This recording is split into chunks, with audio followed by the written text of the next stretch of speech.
الشيطان الرجيم بسم الله الرحمن الرحيم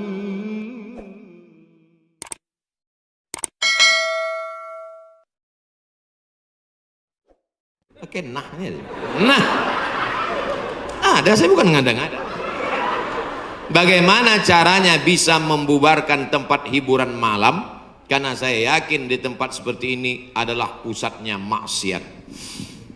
Semua hiburan malam mesti ada izin dari Majelis Ulama Indonesia, tokoh adat, tokoh masyarakat, dan disetujui oleh Polsek. Setuju? Jadi siapa yang mau buat hiburan malam nikah anaknya, dia ngurus surat 3. Pertama, rekom dari MUI. Pak Ketua MUI Kecamatan, ya nanti malam mau pesta anak saya. Kata MUI, apa hiburannya?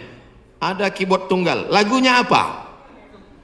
Ini lagunya. Ini pulang-pulang berbadan dua. Jangan. Berubah sama selawat. Setelah MUI setuju, datang ke tokoh adat Sunda. Ini Pak tokoh adat, apa lagunya? Ini lagu ya, buat satu lagu adat yang mengingatkan supaya kita tetap menjaga adat sopan santun. Oke, tambah lagu religi satu, lagu adat. Datang ke Polsek, Pak Polsek, oke setuju, jam 10 tutup. Bisa apa nggak bisa? Bisa. Jangan suruh saya datang ceramah ke situ, nanti mereka sudah mabuk baru datang saya assalamualaikum. Nggak bisa. Ini amar ma'ruf nahi mungkar ini bukan cuma tugas ustadz, tapi tugas kita bersama. Di masjid ustadz menyampaikan ceramah, bapak ibu memfasilitasi, anaknya nikah, perbuatannya baik, sakral, menghalalkan yang haram. Tapi dalam itu dia sudah melakukan perbuatan haram, menyediakan narkoba, menyediakan pesta sampai malam. Insya Allah kalau sepakat yang 3, polisi, tokoh agama, tokoh adat, DPR tingkat kabupaten provinsi, peraturan daerah, pesta keramaian hanya boleh sampai jam 9 malam. Lewat dari itu pengawasan polisi boleh menangkap. Bisa atau tidak bisa? Bisa. Makanya kita harus berjamaah menangkal ini semua. Insya Allah kalau sudah orang-orang masjid duduk memilih wakil-wakil rakyat yang juga peduli, maka akan terwujud negeri kita tetap menjadi baldatun thayyibatun wa rabbun ghafur. Makanya sebarkan pengajian. Siapapun ustadz yang datang ngaji, Ustadz Jujun Junaidi ngaji, Ustadz Abdul Somad ngaji, Ustadz ngaji, datang duduk diam dengar. Ada snack makan, nggak ada istighfar.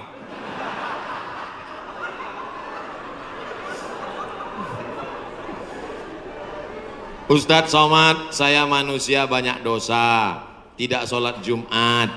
Kenapa nggak sholat Jumat? Man tarakal jumu'ata salasa marratin, siapa yang nggak sholat Jumat 3 kali berturut-turut tahawunan, bukan karena sakit, bukan karena darurat, tapi karena menyepelekan panggilan Allah, taba'allahu ala qalbi, Allah mengunci pintu hatinya. Kalau sudah hati terkunci, telinga tersumbat, mata tertutup, khatamallahu ala qulubihim wa ala sam'ihim wa ala absarihim ghishawah. 3 kali sholat Jumat kau tinggalkan, Allah mengunci pintu hatimu. Siapapun yang ceramah tak akan masuk ke telingamu. Na'udzubillah.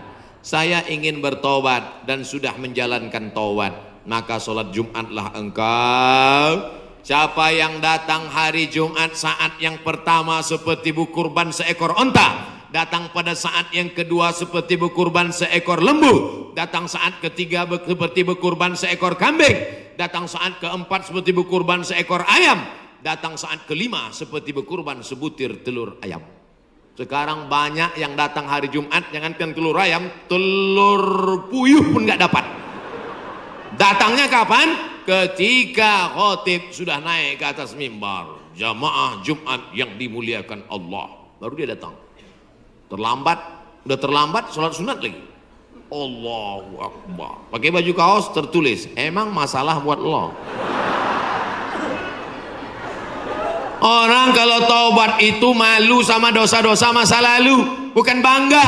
Ini banyak juga orang udah taubat, Ustaz Somad, saya ini baru hijrah. Dulu semua saya minum.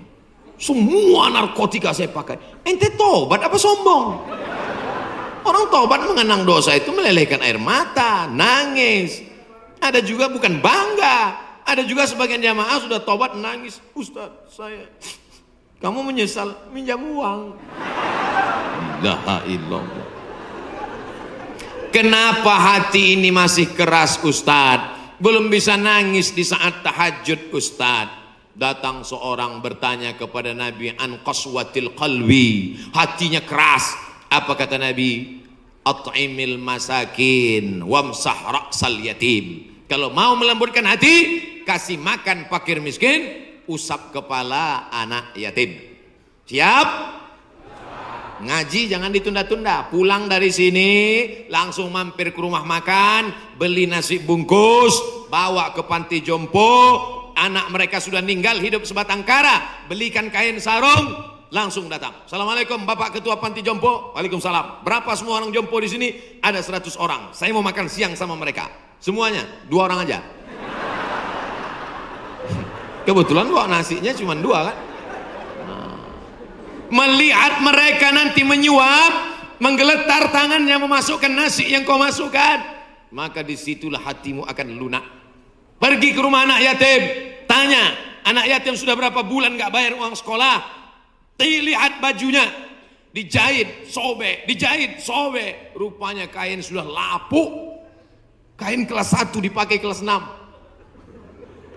Belikan bajunya, senangkan hatinya. Nabi yang mengasih resep ini, an qaswatil qalbi. Azab yang paling hebat bukan miskin, azab yang paling dahsyat bukan susah. Azab di atas azab adalah hati yang keras. Wa inna minal hijarati lama yatafajjaru minhul alhar. Ada batu keras tapi masih bisa mengalirkan air. Wa inna minha lama yahbitu min khasyatillah. Ada batu yang keras tapi hancur berkeping ketika takut kepada Allah. Di atas bukit Tursina, saya ketika naik ke atas bukit Tursina di Mesir, tempat Nabi Musa menerima wahyu, itu nampak batu-batu hancur. Kata imam masjid yang ada di atas, inilah batu yang hancur saat takut kepada Allah SWT. Tapi kalau sudah hati menjadi keras, maka tak akan meleleh apa-apa. Kalau ada orang tidak meleleh apa-apa, pelit, medit, bakhil, itu salah satu ciri hati yang keras. Lunakkan hati dengan banyak bersedekah. Saya kalau ikut pengajian, telinga saya tahan. Kalau ikut sholat malam, mata saya tahan. Kalau datang ke masjid, kaki saya tahan. Tapi kalau sudah keluar duit, dompet saya nggak tahan. Banyak orang ketika keluar, alhamdulillah masjid ini adalah wakaf orang-orang baik di Panyawangan, di Jawa Barat. Ternyata orang-orang Sunda, orang-orang Jawa Barat ini berwakafnya tidak tanggung-tanggung, langsung satu masjid. Mudah-mudahan akan banyak wakaf-wakaf yang lain insyaallah. Amin. Sekarang banyak juga orang berwakaf. Ustaz Somad, itu tanah saya wakafkan. Mantap. Begitu diurus di Badan Pertahanan Nasional, rupanya suratnya 5. Kenapa kau wakafkan tanah bermasalah? Karena bermasalah, itulah saya wakafkan Ustaz. Nauzubillah. Kalau hatimu masih keras juga, hadirlah di tempat penguburan jenazah. Berdirilah di tepi kubur tempat jenazah. Kubur, suruh kawan satu nyenggol dari belakang. Masuk kau ke dalam, kau sambut jenazahnya, kau pegang masuk ke lubang, terasa dingin dari bawah. Sadarlah bahwa kau juga akan mati masuk ke dalam. Rumahmu yang besar tinggal, istrimu akan nikah dengan brownies. Mobilmu yang mewah akan dijual, suratnya akan berganti di kantor Samsat. Tanahmu akan diganti akte notaris. Kau hanya akan membawa 2-3 helai kain kafan, digulung macam dodol Garut. Apa yang kau bawa mati menghadap Allah SWT? Ada orang Islam mati bawa seragam? Ada. Tadi saya baru dikasih jaket kulit, sayang sekali. Tapi jaket itu pun tinggal kalau kau mati, Abdul Somad. Kenapa nggak dipakai sekarang? Panas. Apa yang kau bawa mati? Kalau pernah kau usap kepala anak yatim, kalau pernah kau infak sedekah untuk masjid, itulah yang akan kekal abadi. Yang mewakafkan tanah ini sudah meninggal, tapi terang kuburnya, lapang makamnya insya Allah. Amin. Pikirkan, orang yang cerdas bukan yang IP-nya 4, Orang yang cerdas bukan otaknya hebat. Al-Kayyis, orang yang cerdas. Mandana nafsahu, mampu menekan hawa nafsunya. Wa amila lima ba'dal maut. Dia beramal, berpikir setelah mati. Ini banyak orang mikirnya setelah pensiun. Saya alhamdulillah Pak Ustaz udah siap nih setelah pensiun nanti. Emangnya yakin malaikat maut datang setelah pensiun? Banyak malaikat maut datang sebelum pensiun. Pikir baik-baik. Pikir itu pelita hati. Lama berpikir sakit hati.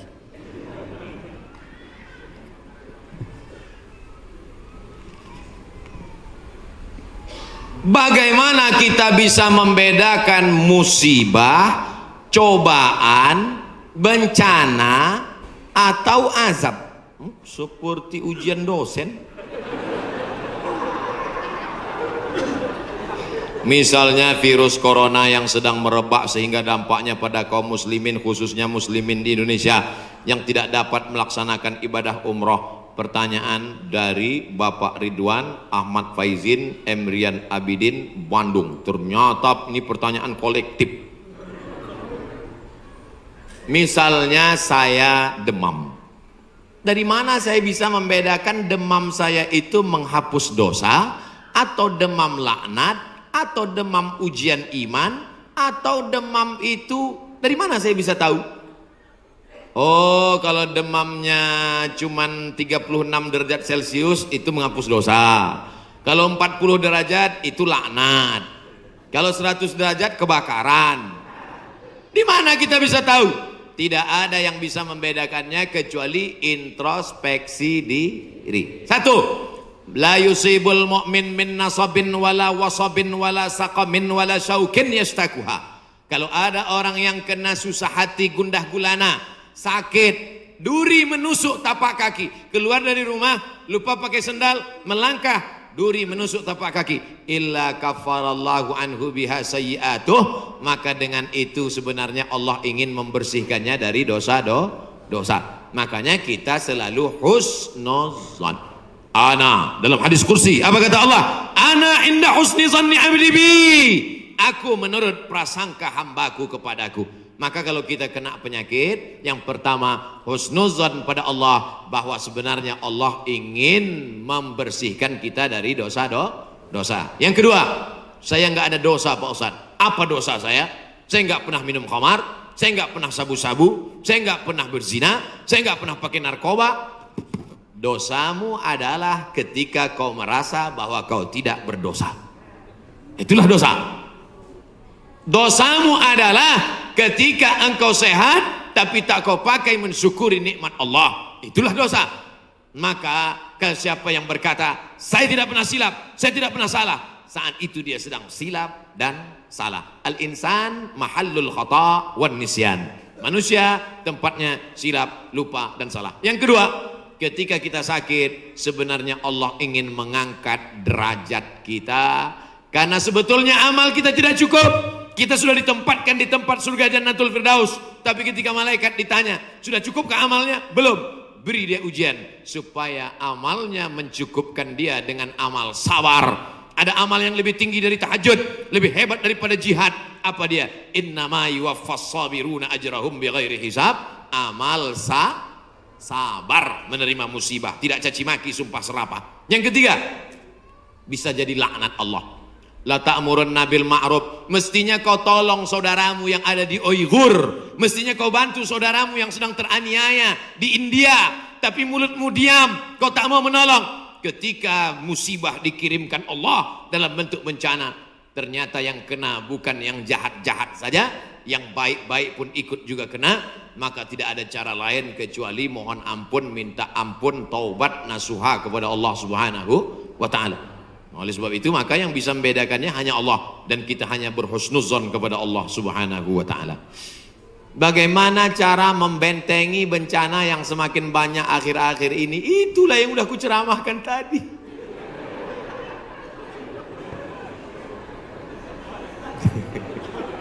Itulah yang udah kita bicarakan selama 1 jam 15 menit tadi, brother. Tadi saya yakin ini pertanyaannya dibuat sebelum ceramah. Apabila kita sudah baca amalan-amalan penangkal musibah, tapi musibah masih saja terus datang, Bagaimana sikap kita sebagai muslim? Man lam yardha bi qada'i, siapa yang tidak ridha menerima takdirku, walam yasbir bi balai, siapa yang tidak sabar menerima ujianku, falyatlub rabban siwaya, carilah Tuhan selain aku. Ada Tuhan selain Allah? La ilaha illallah. Maka kita tidak ada cara lain kecuali ridha, ikhlas, terima ketetapan Allah. Makanya ketika bangun pagi apa doanya? Raditu billahi rabba, aku ridha menerima Allah sebagai Rabb. Apapun yang kau beri aku terima ya Allah. Wabil islami dina, aku ridha Islam sebagai agamaku. Apapun perintah dan larangan Islam ku amalkan. Wabi Muhammadin nabiyya wa rasula, aku ridha Muhammad sebagai rasulku, maka kita ikut sunnah Rasulullah Muhammad sallallahu alaihi wasallam. Terjadi juga ridha. Tapi kalau terjadi karena kurang usaha, hukum sebab akibat. Sudah disimpan uang di dalam dompet, dompetnya dikunci, dompetnya dalam laci, lacinya dikunci, lacinya dalam lemari, lemarinya dikunci, lemarinya dalam kamar, kamarnya dikunci, kamarnya dalam rumah, rumahnya dikunci, rumahnya dalam komplek, kompleknya dikunci, hilang juga. Terus mau ngamuk. Tidak ada cara lain kecuali ridha kepada Allah. Tapi kalau punya sepeda motor nggak dikunci, malah berhenti, mesinnya hidup, kuncinya diletakkan, terus sibuk beli ngobrol, beli kangkung 2 ikat, ngobrolnya 2 jam. Ketika dilihat hilang. Terus ketika hilang suaminya nanya, mana motor kita? Ridho mas. Itu bukan ridho, goblok. Mohon maaf saya keceplosan.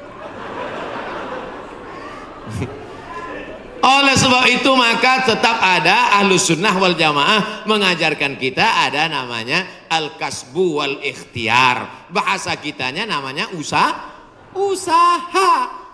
Kalau pemerintah menyuruh pakai masker, usaha. Jangan tidak ikut. Suruh cuci tangan sering. Sebetulnya kita nggak perlu belajar masalah cuci tangan. Ada nggak ada virus kita tetap cuci tangan, betul? Subuh cuci tangan, zuhur cuci tangan, asar cuci tangan, maghrib cuci tangan, isya cuci tangan, tahajud cuci tangan, witir cuci tangan, duha cuci tangan. Orang Islam paling sering cuci tangan. Makanya saya heran kalau sampai anak-anak kita diajarkan, mama siapkan gayung sama sabun. Untuk apa nak? Hari cuci tangan internasional.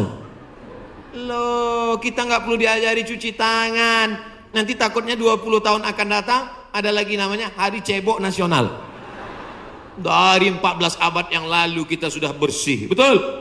Tidak akan ada bakteri bersarang di ujung-ujung jari kita karena kita paling sering cuci tangan. Tidak akan ada bakteri yang bersarang di ujung kuku kita karena kita paling potong kuku hari Jumat. Kalau seminggu tak akan mungkin kukunya panjang. Makanya Nabi berkata, azfaraka, kukumu kenapa panjang? Inna syaitana yaqudu ma tala minha, setan duduk di kuku yang panjang. Makanya pertama yang dijaga dalam Islam adalah kebersihan. Kuman datang, binatang dipotong. Setelah dipotong darahnya keluar karena ternyata bakteri ada di dalam darah. Setelah darahnya keluar dipotong-potong, dicuci sampai 4 kali. Ibu, saya tidak punya saudara perempuan, waktu masih kecil di rumah bantu ibu di rumah, saya disuruh cuci. Selamat cuci daging, saya cuci. Kalau ayam 2 kali, kalau kambing 4 kali. Kenapa gitu mak? Ayam kakinya 2, kambing kakinya 4. Saya nggak tahu anak kecil. Sekarang saya baru tahu. Ternyata ayam dagingnya putih, darahnya nggak banyak. 2 kali sudah bersih. Tapi kambing sekali masih merah, 2 kali masih merah, 3 kali agak pucat, 4 kali bersih. Setelah itu baru dimasukkan, dibuang airnya, disolawatkan, baru dimasak. Mereka tidak, kambing tidak dipotong, kambing matinya di stunning. Ada pistol, tapi pelurunya nggak keluar, ditahan. Itu skalanya 8, ditembakkan ke kening sapi, tembak ke kening sapi, sapinya mati, darahnya nggak keluar. Kalau sampai 8 mati, tapi kalau 7 bodoh aja. Itu sapi-sapi dari Australia yang datang ke tempat kita, yang liar seperti banteng, itu ditembak otaknya skala stunning 7, bodoh. Ibu kalau ada bapak yang liar, tembak sekali. Mas, mama mau pergi arisan, pel lantai, mandikan anak, dan papa. Nah itu udah kena stunning. Jangan diamal. Tidak dipotong, hanya stunning 8 skala, akhirnya sapi tumbang, darahnya masih dalam daging, bercampur dengan darah bakteri penyakit, dipotong-potong, diletakkan di atas api yang tidak terlalu matang, bolak-balik, nggak dicuci, darah nggak keluar, masuk ke dalam roti, dicampur, dimakan, barbecue. Habis dimakan, kena penyakit, medco, ko sapi, med gila, medco sapi gila. Sapi aja yang halal bisa menjadi penyakit, apalagi yang dimakan kelelawar, Batman. Maka kita disuruh kulu, makanlah. Tapi yang dimakan itu apa? Min thayyibat. Thayyib artinya baik, baik. Dulu thayyib baik-baik, sekarang thayyib nggak pulang-pulang. Mohon maaf Pak Thayyib nyantur sih.